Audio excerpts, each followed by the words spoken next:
आपल्या शिक्षकांनी आपल्याला केलेल्या सहकार्याबद्दल कृतज्ञता व्यक्त करणे आणि मनाचा सर्वात मोठा खोटरडेपणा आहे की आपल्या शिक्षकांनी आपल्याला दिलेल्या ज्ञानाबद्दल जाण आणि कृतज्ञता नसणे. अशी माणसं फार मोठी होत नाहीत आणि पुढे जाऊन ती तोंडावर पडतात. असंच एका मनाच्या मोठेपणाचा एक मोठा प्रसंग या ठिकाणी मला सांगावा असं वाटतो.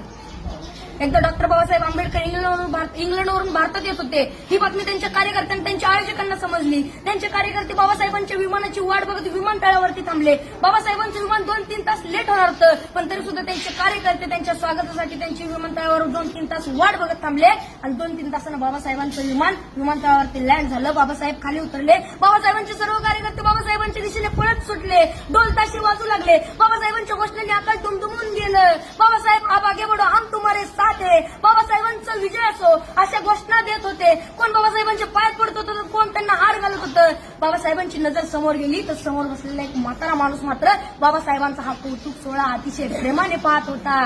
बाबासाहेबांनी गर्दी बाजूला सारली आणि तडकन त्या म्हाताऱ्या माणसाकडे गेले आणि आपलं डोकं त्या म्हाताऱ्या माणसाच्या पायावर ठेवलं. त्या क्षणी सर्व लोक आश्चर्यचकित झाले.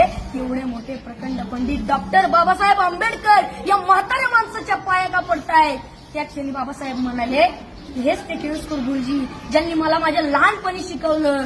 गुरुजींना लहानपणीचा भीमराव आठवायला लागला. मळलेली कपडे, फाटलेली दप्तर, फुटलेली पाटी आणि एवढं ते पोर वर्गाच्या बाहेर बसून वर्गात शिक्षकांनी शिकवलेल्या शिक्षणाचा एक कण एखाद्या चातक पक्षाप्रमाणे वेचत होतं. वर्गाच्या बाहेर बसून शिकला होता. त्याच्याकडे पाहून ब्राह्मण मास्तर हसला होता, कारण त्याला माझ्या भीमामध्ये उद्याचा ज्ञान सूर्य दिसला होता. डॉक्टर बाबासाहेब आंबेडकरांना केळुसकर गुरुजींना प्रचंड प्रेम आणि श्रद्धा होती. मला या ठिकाणी म्हणावं असं वाटतंय, घरट्यातून पिलू उडावे घेऊन दिव्य शक्ती, आकांक्षेचे पंख असत आणि उंबरठ्यावर भक्ती. तसंच आपण आपल्या आयुष्यात किती जरी मोठं झालं, किती यश संपादन केलं तरी आपण आपल्या शिक्षकांना आणि आपण आपल्या शाळेला कधी विसरलं नाही पाहिजे. एवढं बोलून मी माझ्या भाषण संपवतो. जय हिंद. Very good.